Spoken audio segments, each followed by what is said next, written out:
تحية طيبة وبعد يا فنان. ومن إذاعتنا المدرسية أحب أقول لك أن هل تعلم أن النسبة المئوية للناس المصريين اللي بيفطروا فول في مصر تتراوح من 60 إلى 70%؟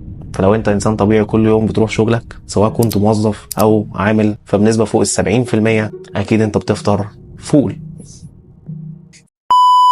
سواء كنت بتقف على العربية وبتاخدوا طلب فول أو بتاخدوا سندوتشات وأنت رايح الشغل، فليه أصلا الإنسان بجد بيفطر فول؟ الفول هو بيعتبر فطار أساسي في دول كتيرة من الشرق الأوسط وشمال أفريقيا، فما تخافش، مش احنا المصريين بس اللي بنفطر فول. والمشكله اللي موجوده في اكل الفول بقى هي نفس الميزه اللي بتخليك تاكله، لان الفول من البقوليات صعبه الهضم يا فنان، والمعده بيطلع عين اهلها عشان تعرف تهضمه. وبالرغم من انه ده يبان ان هو عيب، لكن انت يا فنان بتستغله كميزه في ان هو هيعرف يسد معاك طول اليوم، وده عشان الوقت الطويل اللي المعده بتاخده عشان تهضمه، فتقدر تقعد شغال 8 او 10 ساعات وانت مش جعان. شيل مكيف، ركب شفاطه خلاطه بلاطه، نفر سعودي زياده اباطه، فتوفر معاك مصاريف الاكل وتروح تتغدى في البيت. لكن فكره انك بتحس انك متيز بعد الفطار ده، او بمعنى اصح بتحس انك انسان بوهيمي، وده عشان المعده بتحتاج تشتغل جامد عشان تهضمه، فالدم اللي بيوصل لدماغك يقل، فتلاقي تركيزك قل وتحس انك شويه وهتنهق.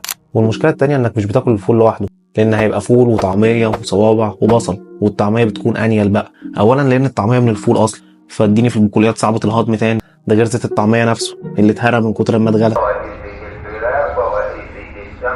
فاديني في الكوليسترول بقى وانسداد الشرايين، كل ده بقى كوم. واحب اوجه رساله ليك يا صديقي، بلاش بصل على الصبح، امان عليك، عشان الهبو اللي بيطلع من بقك على الصبح ده ما ينفعش بجد. تلاقي كل واحد واخد فحل بصل كده في بقه على الصبح، يعني ليه تبقى راجل محترم يعني يا فنان واخد فحل في بقك؟ ولو خدت بالك هتلاقي ان ثقافه الفطار عندنا مختلفه تماما عن ثقافه الفطار في دول اوروبا وامريكا مثلا.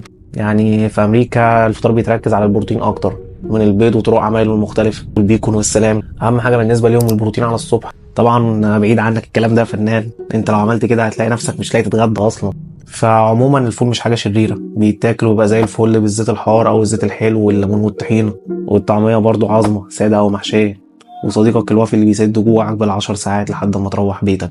فاحب اقول لك يا فنان، مالكش دعوه بكلام عسر الهضم والكلام ده، واستمتع بالمتاح، بس امان عليك بلاش تاخد الفحل في بقك كده على الصبح.